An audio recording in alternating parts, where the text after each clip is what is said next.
If you're just joining, welcome to Tea and Conversation with Trustee Adam Winston.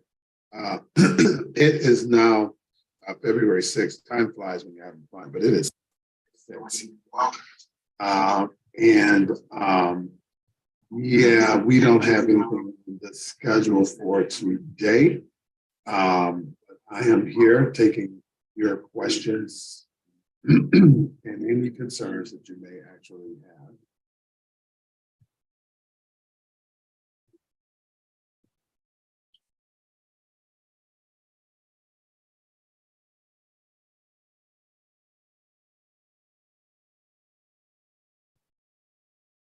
Of course,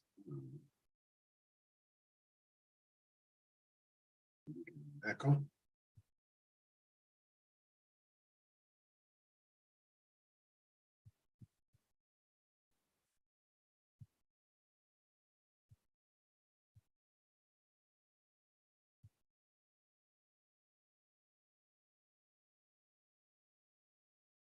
So if you are in the stratosphere, feel free to join us this evening for our conversation. You can always join us on YouTube. You can watch the show via YouTube, or you can participate on Facebook. I do monitor both pages. Not much going on today. I just wanted to join because I do have people that are looking for me to be on Monday. I don't have any special guests. I was hoping that I'd have some special guests that should have been here a week or so ago. And we're going to have a better lineup as I proceed. We are still underway. I see that certain areas are having early debates. We're not having ours yet in Glenwood. I saw a lot of stuff going on. I'd love to have some of those candidates in or on from the Southland area. Since looking at places like Riverdale, where it seems like that mayor, even though it's not a mayoral election at this time, that mayor has no doubt injected himself into the interest of what trustees are running for office over there. I'm not 100% sure. If you are from the any other neighboring communities, it's been very quiet. This election is not a whole lot going on in this particular election. So if there are things that you want to talk about in terms of your election, if you want to introduce yourself to our guests, feel free. Feel free to come on and let us know who you are. In the meantime, we are here in the village of Glenwood. I am still undergoing my challenge. My candidates, along with myself, and hopefully they'll be on one of these shows. My candidates, Tangela Taylor and Lisa Hassler-Rigg, are the two candidates that I am seeking to join me on the board. So I'm hoping that we gain and earn your support, whether we're on the ballot or not. Listen, guys, I love this thing. I went to a couple of homeowners meetings last week, and it's so interesting. I go to these meetings, and sometimes it's quite frustrating because you go to these meetings, you sit there, and you listen to the different concerns, and maybe it's just I think got to a point now where I've been doing it so long that it's almost predictable the meetings are. And I'd like to see some new energy. I'd like to see some new input, but I'd like to see people that are open to allowing information to freely flow. I've always prided myself on being a vehicle for that. And I hope that as we proceed, I'm certain that there are going to be other shows and incidents where people can come up and talk. But some of the meetings that I attended, it was very tight-lipped. And then we wonder why candidates don't come out, why candidates don't talk about or come to different forums. I know that the group of candidates that are running for trustee against the people that I am endorsing, Tangela Taylor, Lisa Hassler-Rigg, and myself, and we may be write-ins, guys, so I need you guys to really start paying attention because I need you to understand how that write-in process goes. But these individuals are I guess our opponents, so to speak. I don't really look at them as opponents, but they're not coming out. They're not going to participate in any of the meetings. And why should they? They're on the ballot as it stands, and there's nothing in it for them outside of not being as successful or making a mockery. They should stay away from it. I mean, if I were them, I would do the same thing. So I know that some people are like, well, look, they won't come out and talk about. I mean, they won't come out and talk. You should shame them. I don't really have the capacity or the time to shame them. I'm not interested in shaming them.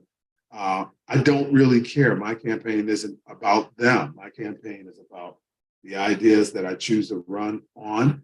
And I hope that that's enough for the people that are out here. But I am not in in any sort of, so to speak, pissing contest for this particular seat. I hope that people understand who's been doing what. You know, even the challenge, I'm not necessarily worried about the challenge. I'm not worried about that at all, because the voters really, at the end of the day, have the final say. If you guys feel like, that I'm that person that you seek, then I'm that person that you shall have. If you don't feel like I'm the person that you seek, then I won't be that particular person. And I don't buy into the notion that a write-in candidates can't win. Write-in candidates can win. So even if I'm a write-in candidate, I hope that you support. In fact, I need you to stand. Let me change my tone, because I don't want anybody to misunderstand. I need you to stand with me. I need you to vote for Tangela Taylor, Adam Winston, Lisa Hassler-Rig. Whether it write-ins or whether we're on the ballot, I need you to go to the polls with the purpose and make sure you vote for us. So that's what I say. Again, I mean, I hopefully you understand and appreciate the fact that I've been doing this for a little while. So I'm not just saying that kind of haphazardly. I think that these are the best candidates to make certain that we can continue to move in the direction that our town needs to move in. It's just that simple. There's no secret to it. There's no diabolical plan. It's just the fact that we need representatives that represent our community. I think that along with myself, I need to have some people on that board that I can feel will always keep the voters and the residents in the village of Glenwood at the forefront. If you're just joining, welcome to Tea and Conversation. This is Trustee Adam Winston. Adam Winston. We do this show every Monday at 7 p.m. Kind of got somewhat of a slow start, not for any one particular reason or another. But I didn't have any guests, so I don't have any guests that are going to be on the show today. So the show is really us. This is what the show is about. It's really about us having a conversation, talking about those things or those issues that you want to talk. My heart goes out to those individuals over in Turkey and Syria. It looks like there was a massive earthquake that took place over there. So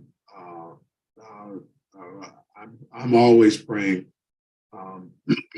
for everyone, but more importantly, right now, so many people seem to have been affected over there because of that earthquake. My hope is that they can quickly make a recovery and get back to business. Okay. If you're just joining, welcome to Tea and Conversation. This is Trustee Adam Winston. I am here. I am hosting the meeting. It is now 7:15, so feel free to join us if you have something that you'd like to say, or if you'd like to share with us your platform. So going back to Riverdale, oh my God, I've been seeing so many different things that have been going. I mean, that race, and like I said, I'm not used to mayors injecting themselves into trustee race. But what's going on in Riverdale, I don't know, some of these communities in Riverdale, I think Dalton is having some challenges or what have you. If you are from one of those communities, please stop in. Let us know how your campaign is going. Justin, you're running for office over there. How are things going with you? It's going pretty good. I got a fundraiser coming up on Thursday. Okay. I've been sending out mailers, so I've been knocking on doors. And how has the door knocking been going? I mean, how has the response been? I mean, do the people seem confused? Do they seem like they know what's going on? What is your feelings on as you Some other people don't even know who the current alderman is. right? Well, that's always the case. It's And then some of them, like, it's like 30 of y'all running, so they don't even know who to vote for. They don't so even know everybody that's that's in the race right now. so how do you navigate that, Justin? How do you make sure that your message shines through when you got so many candidates that are running for this office? I mean, I feel I'm the best candidate because I got the best platform. I got the better Okay. plan for the community. For one, I plan on bringing more activities for the youth as I've been doing through these last couple of years. So, and for the violence, I mean, I'm with all about serialization and ammunition because at the end of the day, we need to have more accountability on that. Okay. And where do you start? It seems like even if you are successful as a alderman in the city of Chicago, what's that ward again? 21st Ward. The 21st ward. So if you're successful, there are going to be an enormous amount of new people coming into office. And what do you feel? I mean, do you feel like this helps, or is this going to hurt any new candidate that's coming on? I mean, I think it's time for a change. I think it's time for new faces. I mean, somebody sitting in office for 30 years and as the years go on, it's just going down and down. I mean, let's try the younger generation. Let's see what they could do. What else you got to lose? What else can you lose? You done lost. And that's really what it boils down to. And I think that the challenge the reality is that we do need some new people involved. Are the people that go to the polls, the people that often vote, are they willing to take a chance on a young person? Are they willing to take a chance on somebody that, an unknown, in order to, maybe shake up the the dynamics of things? That's always been the challenge. So, I don't know how you do it. You got 20. How many candidates are there that are running for office? And it's seven. So it's 7 of them. So everybody that ran, nobody got challenged. Yeah, people got challenged. I got challenged. I had to run in. I'm running in as a write-in. Okay, so you're running in. So you're like me. Yeah, you got challenged. How many people challenged you? 2 people. Okay, and they were able to get you under the number. What did they get you for? Basically, I didn't know that I had to be down there to eject. So, I didn't. I had an attorney. I thought they was going to fight my challenges. I mean, that was in our agreement, and that didn't happen. Oh, so you talking about when you did the signature verification? Yes.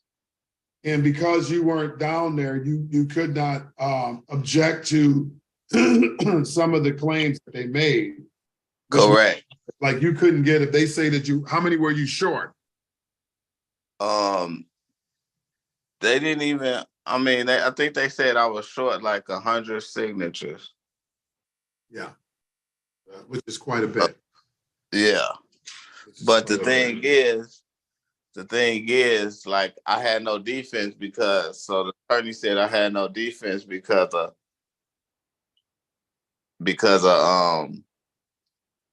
I didn't go down there and eject.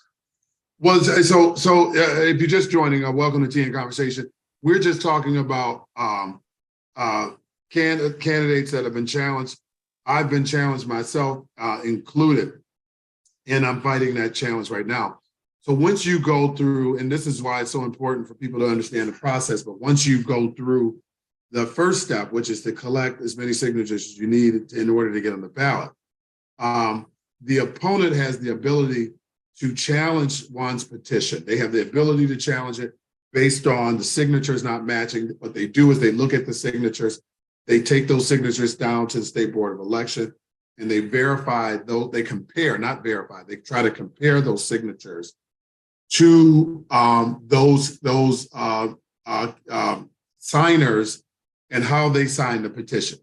So the goal for an objector is to try to get the number below, right? To try to get the number as low as it possibly can. Now, if the petitioner's petitions fall short of the required number, when they're going through the signature verification, you have to object, right? You have to object, and this is where Mr. Sawyer is talking about. You have to object, but if you're not there, right? If you're not there, then there's no objection. So all of the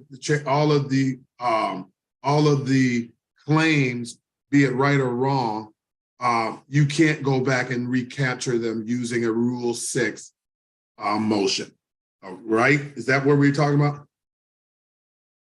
I think we lost Justin, but that's what we're talking about. So under the Rule 6, which is what I did. So I was down to 62 after the signature verification. I was down to 62 signatures. I did object. I objected to 10 of the signatures on that. I would have objected to more, but like Justin, I was not. So much traffic that it's so far to get down to Cicero. It's no easy way to get there. But in any event, I got there in enough time to object to enough signatures where I could go and get affidavits. The affidavits would have pushed me over, right? So the affidavits would have, I was short 7 signatures. The affidavits would have put me over the amount that I needed. After going to get the affidavits, and going back to the election hearing, which is standard protocol. If they object to your signatures and they don't match, what you tend to do is you go get an affidavit with that person, that signer's signature, and have them re-sign in front of a notary or whatever, and bring that back to the hearing agent, and that should be suffice. Well, not in the Village of Glenwood, guys. In the Village of Glenwood, they said that the hearing agent, which happens to be the mayor, and it ain't happens to be, it is the mayor, he wouldn't accept the affidavits, which is why I am now going to judicial review in hopes that they overturn the mayor's decision not to accept the affidavits that were turned in. I mean, if we start picking and choosing which affidavits we're gonna accept, then we're all going to be in trouble. Standard protocol is once you get a notarized affidavit from the signer that they signed your petition, that's good enough. In any event, if you're just joining, welcome to Tea and Conversation. This is Adam Winston, trustee Adam Winston. I'm still a trustee, and I probably will still be a trustee even after April, because I intend on winning my race along with Tangela Taylor and Lisa Hasslerig. We are going to win and run this race, whether it's as on the ballot or as a write-in candidates. So be looking for information about us. Our opponents, I mean, they're going to try to keep quiet, which they should. They should try to keep quiet because right now they got the momentum. They don't need to. They don't need to be front and center, and I don't expect them to be front and center. But we this week we should be. The motions have been filed. Motions has been filed, and we are doing what we need to do to try to remain on the ballot. But if not, like I said, Justin, I am willing and able to continue to run this race as a write-in candidate. No different. You still got a campaign, so what the hell's the difference, right? Exactly. You know, and the truth of the matter is, it really isn't as difficult. I know some people think that it's, and I've run as a write-in candidate before, so it isn't the ideal situation. However, it isn't as difficult. Now, for you, it might be a little bit more uphill, or more of an uphill battle due to the fact that you got so many people on the ballot, right? Everybody's going to have their little pool, but that may work to your advantage, Mr. Sawyer. I actually think it's going to work to my advantage. Absolutely, because I got more support as a write-in candidate than I did as I was on the ballot candidate. Well, what was the winning number? The winning election number Yeah. Probably like to How many win did this Carrie Austin win in the last election? How many did she win? only 16,000 people voted in that ward. So if you divide that 16,000 by By 7. people, right? By 7. So that's what You need that. I need about 3,500 write-in votes to win. 35 write-in votes. That's still that's a tough task. It's a tough task, I mean, but I've been knocking on doors. I got so far committed to me. I got like 2,500 people, but I say out there 2,500 people, about 1,500 people probably write me in. So I just take that level down some. But I'm reminding them every day as I go along. Well, the other thing too is, and just keep in mind, and I mean, as one right into the next, keep in mind, my challenge is not going to be as tough as yours because I have a smaller district. But keep in mind that you have that early voting. That should be an area and an opportunity, long as during the early voting, you don't squander it, right? During early voting, you should be out here sounding the alarms, taking people to the polls, doing all of the things that you need to make certain that you capture as many votes as possible during the early voting phase. So don't hesitate to take that, use that as your advantage to make certain that people know that you're out here and you're still running for office. If you're just joining, welcome to Tea and Conversation. This is Trustee Adam Winston. We are just talking turkey a little bit, so to speak. Tomorrow there is there is a board meeting at the Village Hall in the Village of Glenwood. Not much to do about something. I know that I saw the mayor last week at one of the meetings, and one of the things that he discussed here was the fact that we wanted to hire a full-time HR director. I don't know why, but we don't really have enough people. And here's where we don't have enough full-time, we don't have enough employees, right? So I don't know why we would need a full-time, especially when we need to be tightening up our belt because we just don't have enough resources in, taxes, motor fuel taxes. Some of those things are coming in a little bit more slowly. But to hire a full-time HR director for less than 20 employees, it's completely absurd. So tomorrow and it's your money, right? It's your money, rather you think it is. I know here in the Village of Glenwood, Tuscan's Gardens, the owner of Tuscan Gardens, came to one of our meetings. He was obviously upset because he wanted us to give him $1 million, and he made the claim that the people don't support his business. Well, we did. We gave him a $400,000 loan, right? That was interest free.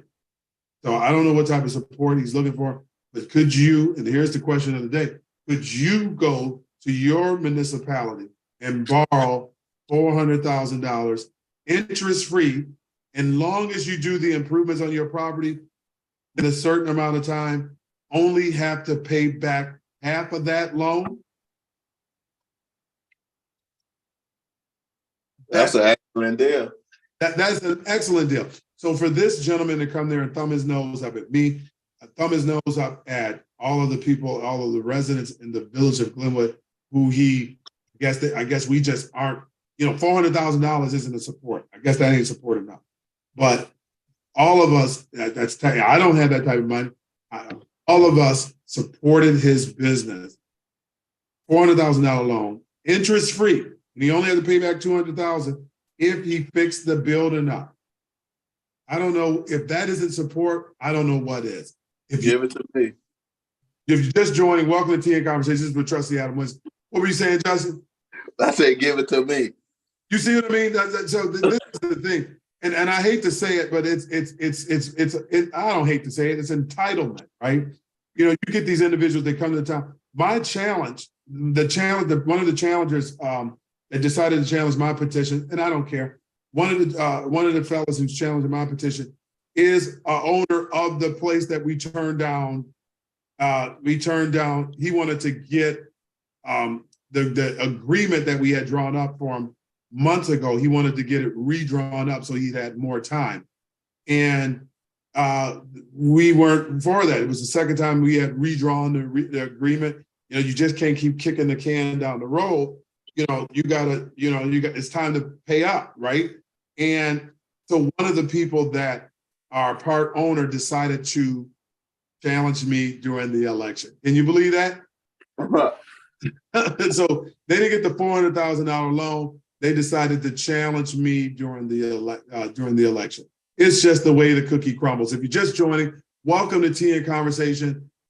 What's going on? In Riverdale? Have you been following the action over there, Justin? Not actually. No, I've been really too busy in the ward, and okay. I got my Valentine's Day for the kids. Yes. And what do you do for the Valentine's for the children? We're doing a hoodie ball and a pizza party. Okay, now where is that at again? That's going to be on 106 in Halsted. 106 in Halsted. Okay. Yeah, MVP Learning Center.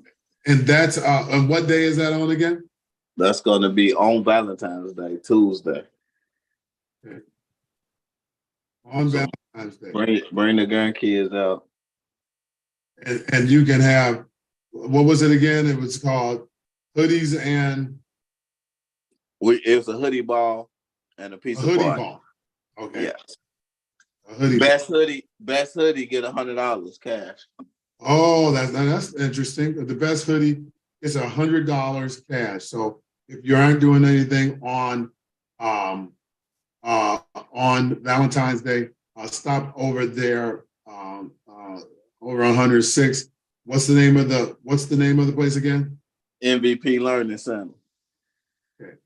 So so what I've been seeing over in Riverdale, I'm gonna jump for a little bit. You have the mayor, which he's not up for election. The mayor isn't up for election. But the mayor has no doubt thrown himself into the race by going after a candidate who is running for trustee.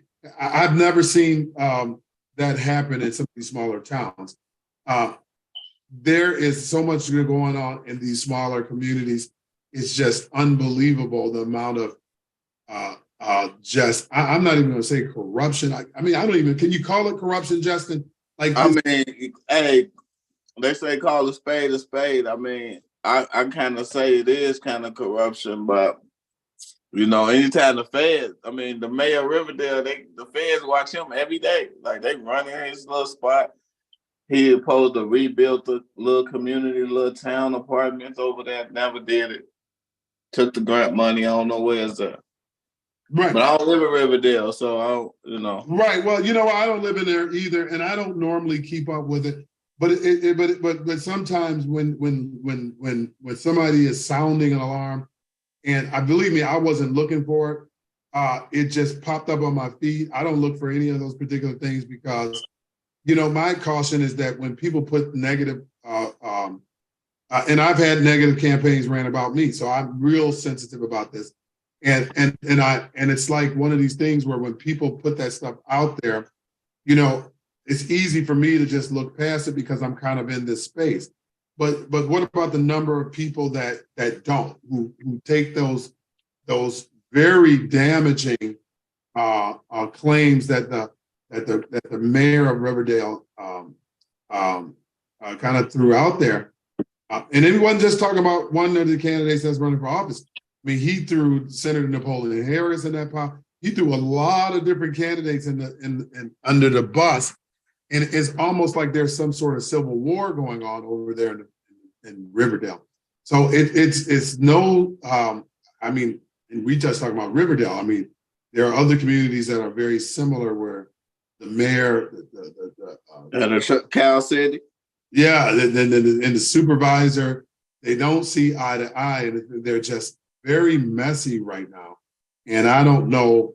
I thought it was for the community. I thought it was to better everybody else's lives, not to, go against each other because we're in different positions now. We got to stop that. Well, and that's what I say. I just think that we got to get past some of this BS and get down to brass tacks. If it's about the best candidate, but is it about the best candidate? Okay, is it about the best candidate? I don't know if it always is about the best candidate. Or is it about money? Or is it about money? It's not, I don't even know if it's about money. I think it's more or less about control, right? The money, I agree with you on that one. the people get Bingo. caught up in the money, but the money is just a tool. Exactly. Yeah, it's really about control. Who controls? They give you the money if they can control you. If they can control you, it's over. That's the reason why I'm not on the ballot too, because I can't be controlled. Yeah. So they could call and try to sit down with me and do this and that and all that. I can't be controlled because I'm not about a dollar. I'm about saving another life because there's too many kids out here dying and ain't nobody doing nothing about it. Right. And see, this is that's the thing that I always I say people think that the money is just a tool. It's a tool. It's really about control. And until people recognize that there it is, and who gets the resources, who controls the resources, who controls what gets who gets what, then you may be more interested in knowing who's in control of the control, right? Because you got the wrong person controlling all of these different components, then does it help or does it hurt your community? One of the things that I'd like to be talking about in the weeks to come, and is I'd like to talk about some of these communities in their building permit fees, and a lot of these communities are using building permits. You want to do some improvements on your house, they're charging you just ridiculous amount of fees in order for you to just work on your own house. And I understand that there needs to be some sort of controls in place, but if I want to put some new drywall in my house, why do I need to pull a permit? Is this a money grab, or is this really about making certain that you're preserving the integrity of your town? So I'd like to talk about that in the weeks to come. But because I think a lot of these smaller towns that are desperate for dollars, they find very creative ways to really stick it to the residents. So having some fresh eyes and ears, my hope would be that some of those archaic ways of operating will be a thing of the past. So that's my hope. If you're just joining, welcome to Tea and Conversation. This is with Adam Winston, Trustee Adam Winston. We do this every Monday. If you got something to say, please join us. If you're on Facebook, let me look. I don't see anybody on Facebook right now that's looking at the show. Well, somebody's looking, but they're not commenting. I see a few of you on YouTube. Feel free to join the conversation, or you can just join us on Zoom. The link is inside of the comment section, so feel free to join us. Did you hear about Turkey and Syria, about the earthquake? Anything? No, I ain't hear about that either. Well, you got 2,000 people that it looks like a little over 2,000 people have died because of this earthquake in Turkey. So, in fact, I'm sorry, it's the number is up to 3,800 people that have been killed in an earthquake over in Turkey and Syria. So my heart goes out to those people. 3,800 people have died from two powerful earthquakes. So if you're watching it or paying attention, maybe my heart goes out to. I'm gonna go there, Justin. Let's do it. Let's do it. I'm praying for them. What we taking? Water? Well, no, hold on. Before you go there, I'm gonna go there in another way. Okay.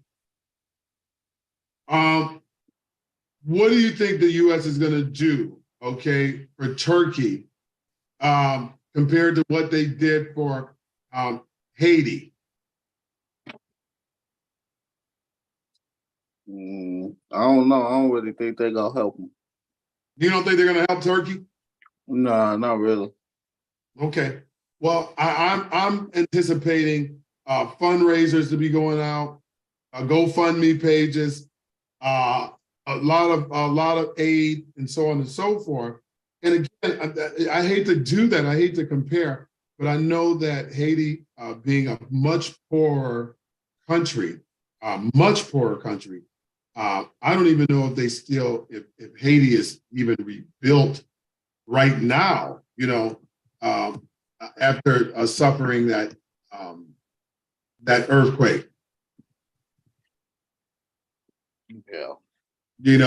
It's just, what was that, a few years ago? How many years ago was that? That earthquake happened. What was that, 2010? How many died? 2010. 2010, okay, and that was 220,000 people.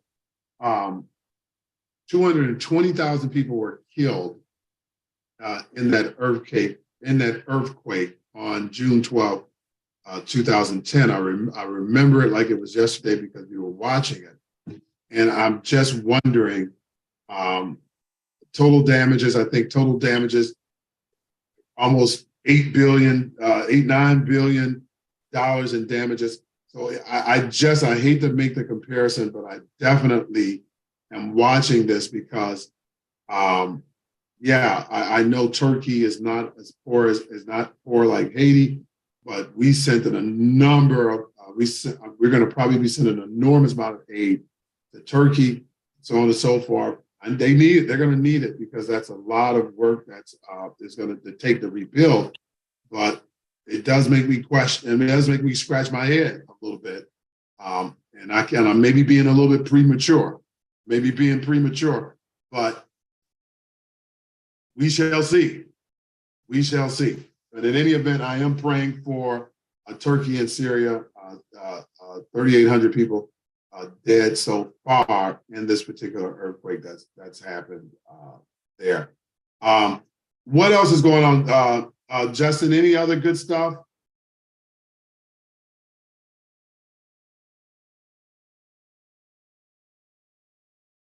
There was also a fire. Hopefully, if you're from around this area, there was a massive fire in Chicago Heights that engulfed a warehouse over in Chicago Heights.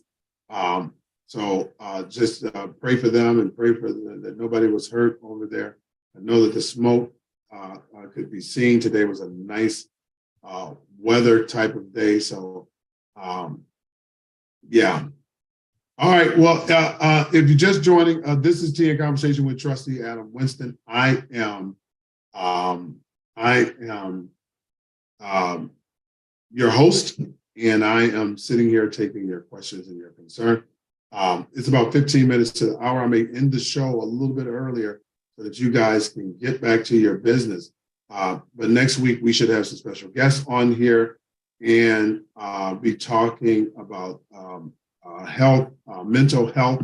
Looking forward to having some mental health news on there. So until next Monday, Mr. Sawyer, you have a good night, okay? All right, you too.